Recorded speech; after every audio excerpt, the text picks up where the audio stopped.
Oops. All right, I'm live today and let's get it started. Oops. All right, so everyone loves a big transformation story, as I mentioned yesterday. And if you didn't watch it, it's still here for you to catch up on. And typically, we think that transformations come in like earth shattering ways, which almost is never the case. It's typically made up of small changes, consistent changes that develop to that transformation. It may not seem like it, but that's typically the way it goes. So mine was like most really happened, made up of small changes or started with small wins, I should say, that did not involve anyone clapping, cheering, applauding. That in and of itself was not what I was used to because I was a performer, right? But what it did was it changed a lot of things. My transformation journey through the small wins changed everything for me, really, right? I remember the first time I stayed, and so I'm going to give some context to this. The story was when I stayed back at work, or stayed basic at work, excuse me. And what I mean by that was, so I remember the first time I stayed basic at work. And what I mean by that is I did what I was supposed to do. I did it well. I performed that project pretty good.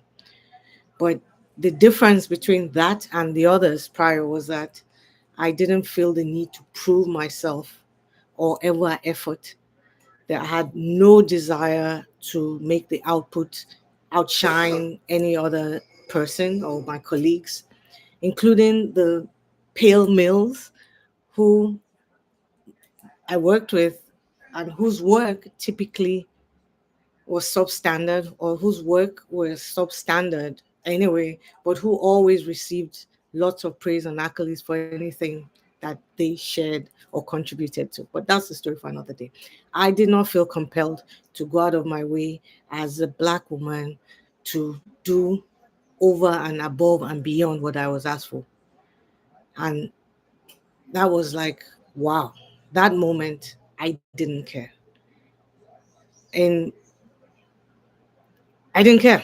So that's the backstory to that. Because for a long time, I would go over the top, spend hours, even days, laboring over anything that I did because I was attached to perfection. At the time, I didn't know. Now I know that perfection is actually a sign of trauma. But in any case, because deep down, I was always trying to feel worthy, trying to feel worthy, valued, needed, wanted, right? Performative. So even though I had more degrees than majority of the people that I was working with, I still felt pressure to always be the one who more than because I thought I had to earn my position there. But that one time, that small win, small, I just did what I was supposed to do. Didn't have add any extra, and guess what? It was enough. It was enough. There was another time a friend of mine who wanted to come to the States and to stay with me, which she had been doing over the years. And the truth was, anytime she came, it like changed everything. But even when times were not convenient, even when I didn't have money to host, I would say, hey, come on, no problem, no problem. Didn't matter what time of the year, what was going on with me. This time, I said no. Because the truth is, she had been using me for such a long time. And even though that was not the reason that I said no, the reason that I said no was because I really was at the point where I started to do things for myself. And it happened to be that this time, when you want to come stay with me, it's not a good time. And I'm going to say no. So my second win was me saying no to her. Because before this, I had always felt guilty.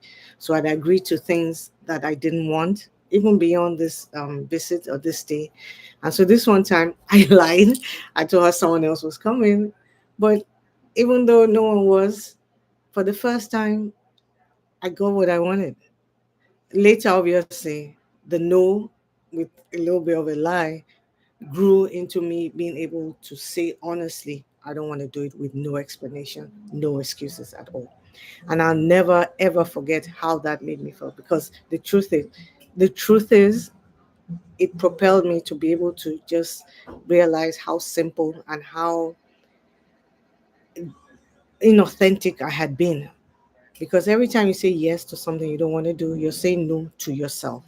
And so, even though it was a small win, and this journey of small wins leading into that big transformation where I'm no more performing for worthiness anymore, it was big, it was a big small win. It made me feel so good, because even as a grown woman, I was proud of myself. I felt like a 5-year-old who had just colored inside the box. And I was like, wow, look. So none of that looked big on the outside, right? Because who would think that saying no to a friend is something that is big? But for me it was. And nobody cheered, certainly.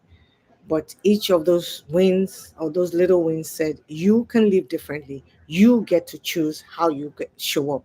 You get to choose how authentic or in alignment your life is to who you are and what you want to do. And that's when I realized truly that change doesn't start with a massive, massive overhaul. It starts with the tiny moments where you stop performing, where you stop trying to fit in, where you stop trying to please, stop trying to earn worthiness, earn a place, earn a position, earn friends, or keep things that really are not even what you want, if the truth be told. It starts with moments like that, where you really just let yourself be enough as you are, without feeling any type of compulsion to overperform. And so the win wasn't the task or the project at work where I just did what I was supposed to do, or the lie I told. It was the permission that I gave myself to be true and honest and be integrous, have integrity with who I was. So, permission to stop proving, permission to stop carrying other people's weight, permission to stop people pleasing, permission to stop putting people before me, permission ultimately to unhook from that strong black woman trap that inevitably I was in. Permission to stop being used. What's one area that you need to give yourself permission? If you've had a small win that reminded you you're still here, let me know. Or if you're still in a space where you find yourself performing, what is one area of performance that you need to give yourself permission to stop doing, or permission to let go of? Because small wins like this, they do matter. They're actually what compound into that transformation, because they strike at the root of performance. They actually get to what is causing us to be this way, right? They start unhooking us. Every small win, every small win by way of saying no or yes to yourself, no to the thing, um, is unhooking us from that trap, from that performative cycle that we've been on. And at work, it could be perfectionism, which, like it was for me, it could be over delivering because we're scared of being seen as less than or less capable, when in fact we're more than, often much more qualified. But in friendships, it could be guilt, not wanting to say no because you don't want to hurt her or him. Saying yes to being used because you're scared of being seen as unkind, or you feel sorry for that person, or you don't think you'll have any friends. I know, if you don't, every time you do the opposite, I'm going to leave you with this. Every time you do the opposite, even just once, you are unhooking from the strong black woman trap. You're teaching yourself, my worth is not attached or tied to doing anything other than being myself. We really want to get off that do and lean more into being who you are. My worth isn't attached to being used, isn't attached to being present, isn't attached giving. My worth is attached to nothing. I'm worthy just as I am. And that's why small wins matter.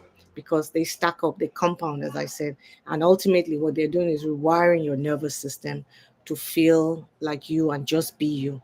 And that builds momentum into the bigger change, the bigger transformation, which is what this video really is about, right?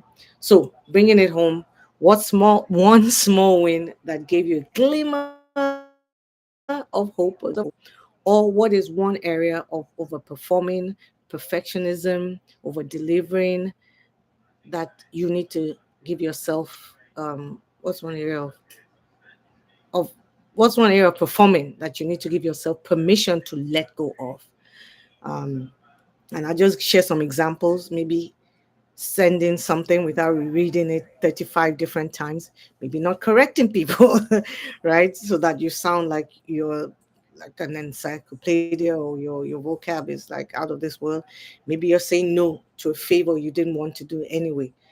Maybe you're living a relationship that you've outgrown, that is draining and just not in alignment with where you want to go. Maybe you're closing your laptop earlier than you usually would. Maybe you're doing something for yourself instead of considering others in it.